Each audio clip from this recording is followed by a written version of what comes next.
नमस्कार दोस्तों, स्वागत है आप सभी का अपने YouTube चैनल शिव पार्वती धार्मिक कथा में।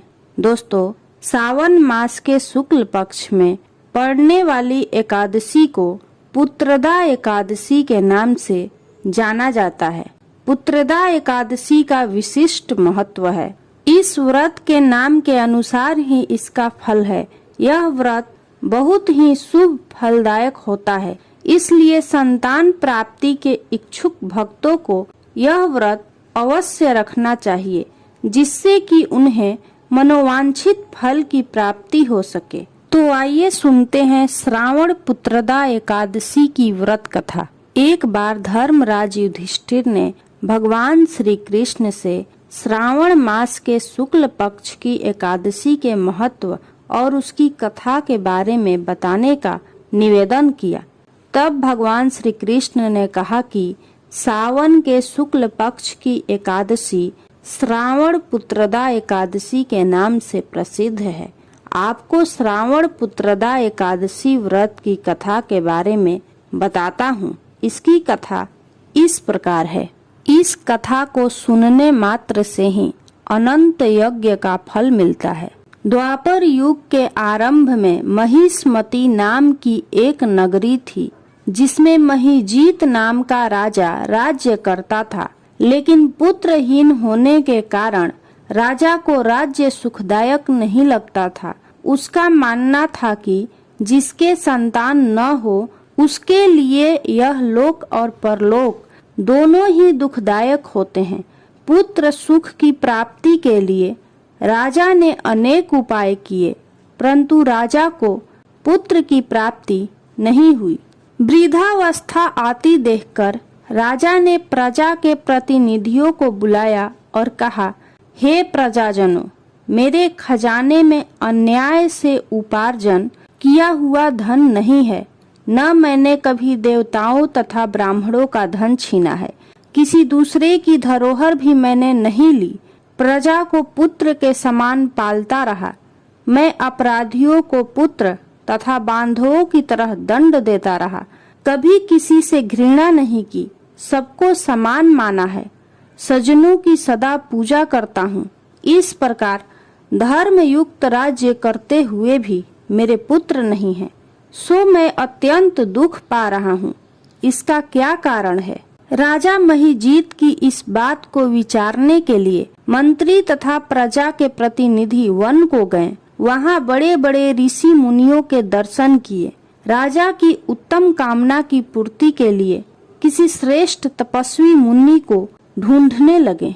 एक आश्रम में उन्होंने एक अत्यंत वयोवृद्ध धर्म के ज्ञाता, बड़े तपस्वी, परमात्मा में मन लगाए हुए, निराहार, जितेंद्रिय, जितात्मा, जीत क्रोध, सनातन धर्म के गूढ़ तत्वों को जानने वाले, समस्त शास्त्रों के ज्ञाता महात्मा लोमस मुनि को देखा। सबने जाकर ऋषि को प्रणाम किया। उन लोगों को देखकर मुनि ने पूछा कि आप लोग किस कारण से आए हैं? निसंदेह मैं आप लोगों का हित करूंगा। मेरा जन्म केवल दूसरों के उपकार के लिए हुआ है, इसमें संदेह मत करो।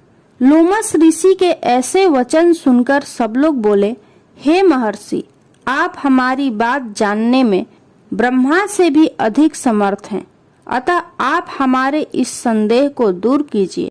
महिष्मती पुरी का धर्मात्मा राजा महीजीत प्रजा का पुत्र के समान पालन करता है, फिर भी वह पुत्रहीन होने के कारण दुखी है।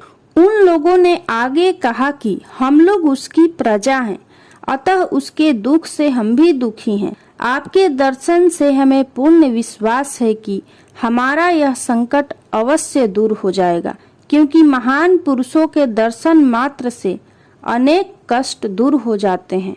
अब आप कृपा करके राजा के पुत्र होने का उपाय बतलाएं।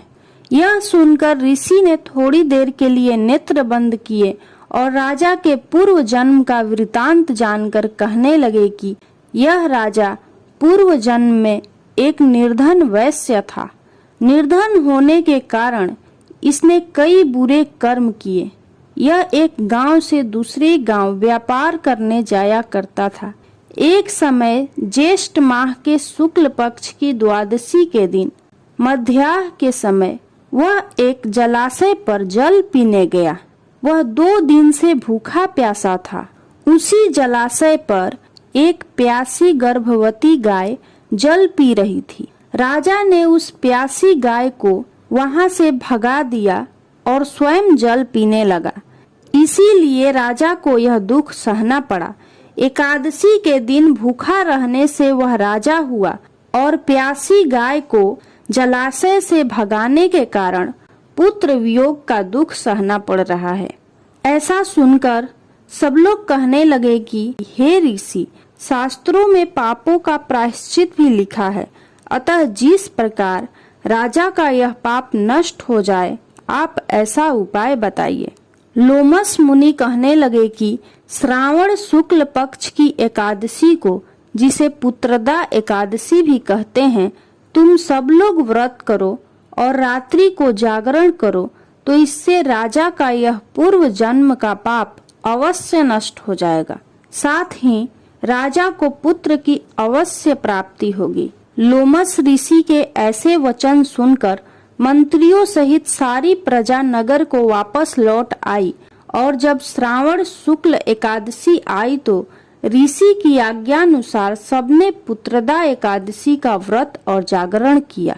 इसके पश्चात द्वादशी के दिन इसके पुण्य का फल राजा को दिया गया। उस पुण्य के प्रभाव से रानी ने गर्भ धारण किया और प्रसव काल समाप्त होने पर उसने एक बड़ा तेजस्वी पुत्र को जन्म दिया। इसलिए हे राजन, इस श्रावण शुक्ल एकादशी का नाम पुत्रदा एकादशी पड़ा। अतः संतान सुख की इच्छा हासिल करने वाले इस व्रत को अवश्य करें। इसके महात्म्य को सुनने से मनुष्य सब पापों से मुक्त हो जाता है और इस लोक में संतान सुख भोग कर परलोक में स्वर्ग को प्राप्त होता है। यदि आपको यह श्रावण मास की पुत्रदा एकादशी की व्रत कथा अच्छी लगी हो तो कमेंट बॉक्स में जय श्री कृष्णा जरूर लिखें।